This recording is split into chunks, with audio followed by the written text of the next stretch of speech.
வணக்கம். மாலை முரசு செய்திகளை விரிவாக பார்ப்பதற்கு முன் முதலில் தற்போதைய நேரத்திற்கான தலைப்புச் செய்திகளை பார்க்கலாம்.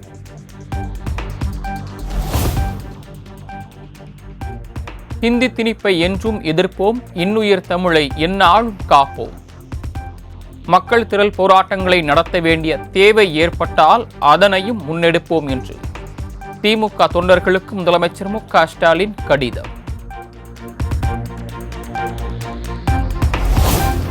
அனைத்து மாநில மொழிகளுக்கும் மத்திய அரசு முக்கியத்துவம் அளித்து வருவதாக உள்துறை அமைச்சர் அமித்ஷா திட்டவட்டம்.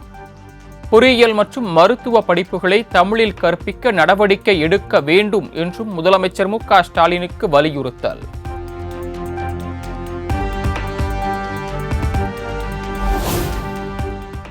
தக்கோல மத்திய தொழில் பாதுகாப்பு படை பயிற்சி மையத்தில் வீரர்களின் அணிவகுப்பு மரியாதையை ஏற்றுக்கொண்டார் உள்துறை அமைச்சர் அமித்ஷா. பாதுகாப்பான கடற்கரை, வளமான இந்தியா எனும் சைக்கிள் பேரணியை தொடங்கி வைக்கிறார்.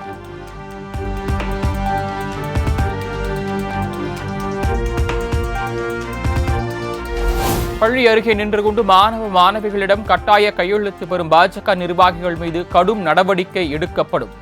பள்ளி கல்வித்துறை அமைச்சர் அன்பில் மகேஷ் எச்சரிக்கை. ஸ்கூலுக்கு வாசலில் நின்றுட்டு ஒரு போர்டை வச்சுக்கிட்டு போகிற ஸ்கூல் உள்ளுக்கு போகிற பிள்ளைங்கள்லாம் கையை பிடிச்சி இழுத்து இந்த கையெழுத்து போடு அப்படின்னு சொல்கிறதெல்லாம் ஒரு துறையின் அமைச்சராக நான் வன்மையாக இதை நான் கண்டிக்கிறேன். நீங்கள் ஒவ்வொரு இடத்துலையும் நீங்கள் கையெழுத்து வாங்க போகும்போது அவங்களா வந்து போட்டாங்க, போடுங்க, நாங்கள் அது யாரும் நாங்கள் தடுக்கலை. ஆனால் போகிற பிள்ளைங்களா வா இங்கே வந்து கையெழுத்து போடு அப்படின்னு சொல்கிறது அப்படிங்கிறதே வந்து பள்ளிக்கூடத்துக்கு நுழையக்கூடிய எங்களுடைய பிள்ளைகளை வந்து நீங்கள் வந்து த்ரெட்டன் பண்ணுறக்கூடியதாகத்தான் இது அமைகிறது. துறையின் அமைச்சர் என்கிற வரையில் மிகப்பெரிய கண்டனத்தை நான் தெரிவிச்சுக்கிறேன்.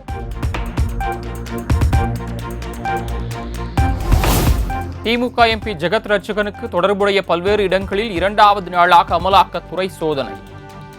டாஸ்மாக் மதுபானம் வழங்கியதில் முறைகேடு நடந்ததாக எழுந்த புகாரில் ரெய்டு நீடிப்பதாக தகவல்.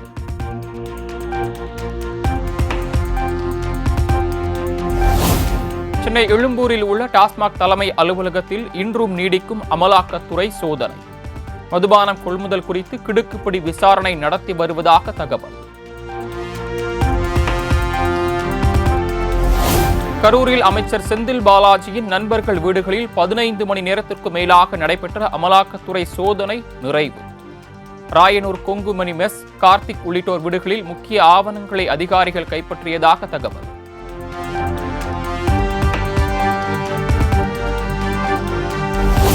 ஊழல் நாடாக தமிழ்நாட்டை மாற்றி அரசு நிறுவனங்களை கமிஷன் மையமாக மாற்றிவிட்டதாக முதலமைச்சர் மீது அண்ணாமலை குற்றச்சாட்டு. டாஸ்மாக் நிறுவனத்தில் அமலாக்கத்துறை சோதனையிட்டதை சுட்டிக்காட்டி எக்ஸ் தளத்தில் பதிவு.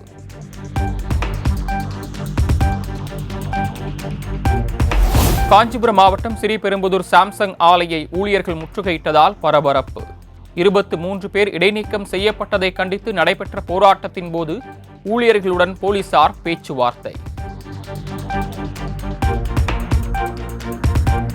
எல்லை தாண்டி மீன்பிடித்ததாக பாம்பன் மீனவர்கள் 14 பேர் படகுடன் கைது. ஏப்ரல் 5ஆம் தேதி பிரதமர் மோடி இலங்கை செல்லும் நிலையில் நிரந்தர தீர்வு கிடைக்குமா என மீனவர்கள் எதிர்பார்ப்பு.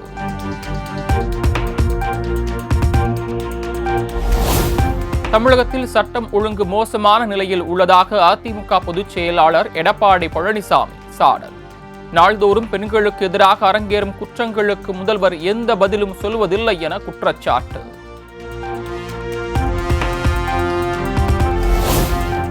இந்தியா ஹிந்தி பேசும் தேசம் என்பதை உறுதிப்படுத்துவது பாஜகவின் செயல் திட்டம் என விசிக தலைவர் திருமாவளவன் குற்றச்சாட்டு. ஒரே தேசம் ஒரே மொழி என்ற இலக்கை முன்வைத்து நம்மீது ஹிந்தியை திணிக்க பார்க்கிறார்கள் என காட்டம். இந்தியா இந்தி பேசும் தேசம் என்பதை உறுதிப்படுத்துவது அவர்களின் செயல் திட்டங்களில் ஒன்று. ஒரே தேசம் ஒரே மொழி என்பதுதான் அவர்களின் உண்மையான இலக்கு. அதற்காக நம்மீது இந்தியை திணிக்க பார்க்கிறார்கள். இந்தியா முழுவதும் இருமொழி கொள்கையே போதுமானது. அப்போதுதான் இந்திய ஒருமைப்பாடு உறுதிப்படும் என்று தெரிவித்துக் கொள்கிறேன்.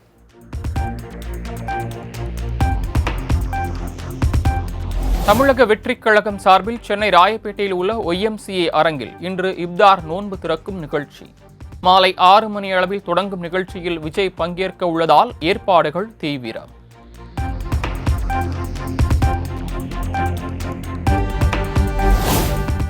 கோடைக்காலம் பட்ஜெட் கூட்டத்தொடர் மற்றும் பொதுத் தேர்வுகளை முன்னிட்டு தடையற்ற மின்சாரம் வழங்குவதை உறுதி செய்ய வேண்டும். துறை சார்ந்த அதிகாரிகளுக்கு தமிழ்நாடு மின் பகிர்மான கழகம் அறிவுறுத்தல்.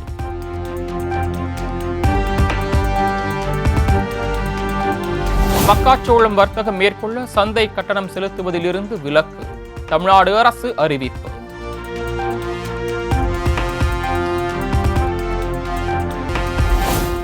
திருச்சி புத்தூர் குழுமாயி அம்மன் கோயில் திருவிழாவில் தேரை இழுப்பதில் இரு சமூகத்தினரிடையே மோதல். போலீசார் குவிக்கப்பட்டு நடைபெற்ற தேரோட்டம்.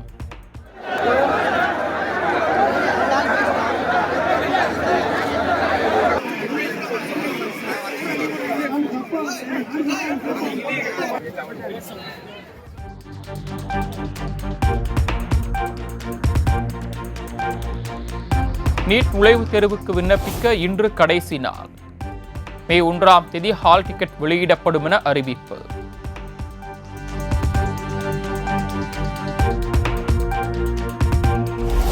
பத்தாம் வகுப்பு பொதுத் தேர்வு எழுதும் மாணவர்களுக்கு வரும் 14ஆம் தேதி முதல் ஹால் டிக்கெட் இணையதளத்தில் பதிவிறக்கம் செய்து கொள்ளலாம் என தேர்வுத்துறை தகவல்.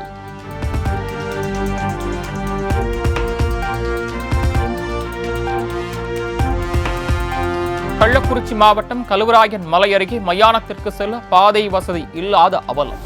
இடுப்பளவு தண்ணீரில் சடலத்தை சுமந்து செல்லும் நிலை நீடிப்பதாக கிராம மக்கள் வேதனை.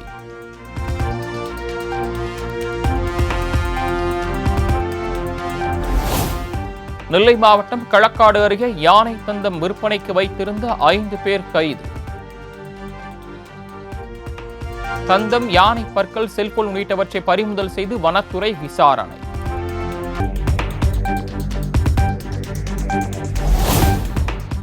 மணப்பாறை அருகே வரலாற்று சிறப்புமிக்க வீரப்பூர் பொன்னர் சங்கர் கோயில் வேடபரி விழா கோலாகலம். லட்சக்கணக்கான பக்தர்கள் பங்கேற்று தரிசனம். மத்திய அரசின் நாடாளுமன்ற தொகுதி மறுவரையறை திட்டத்திற்கு எதிராக தெலுங்கானாவில் அனைத்து கட்சி கூட்டம். முதலமைச்சர் ரேவந்த் ரெட்டி தலைமையில் நடைபெற்ற அமைச்சரவை கூட்டத்தில் அரசியல் கட்சிகளுக்கு அழைப்பு.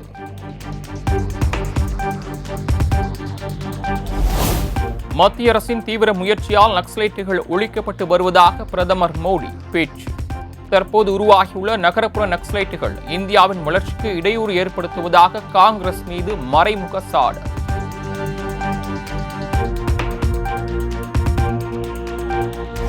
குஜராத்தில் குடியிருப்பு பகுதிகளில் திடீரென பற்றிய தீயால் பரபரப்பு. கடுமையான புகைமூட்டம் காரணமாக மூச்சு விட முடியாமல் திணறிய பொதுமக்கள்.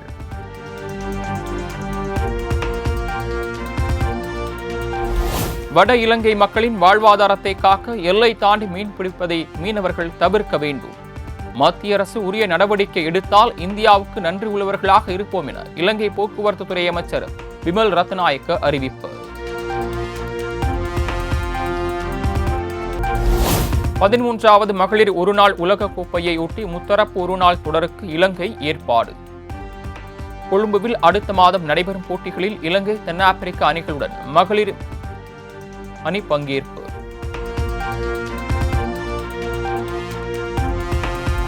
நடப்பாண்டு IPL போட்டிகளையொட்டி வீரர்களுக்கான புதிய கட்டுப்பாடுகளை வெளியிட்டது BCCI. பயிற்சியின் போது அங்கீகார அட்டை அவசியம், பரிசளிப்பு நிகழ்வில் ஸ்லீவ்லெஸ் ஜெர்சி அணியக்கூடாது உள்ளிட்ட கட்டுப்பாடுகள் விதிப்பு.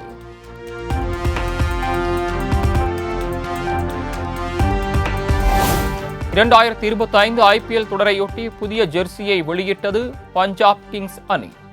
ஸ்ரேயாஸ் ஐயர் கேப்டனாக செயல்பட உள்ள நிலையில் ஜெர்சி அறிமுகம்.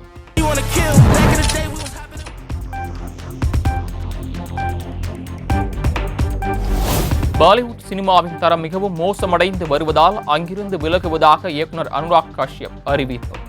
தென்னிந்திய சினிமாவில் கவனம் செலுத்த உள்ளதாக தகவல்.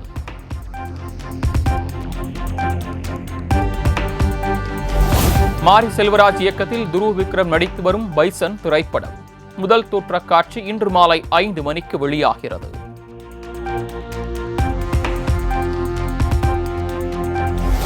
சென்னையில் ஆபரண தங்கத்தின் விலை சவரனுக்கு ₹240 குறைந்து 64,240க்கு விற்பனை.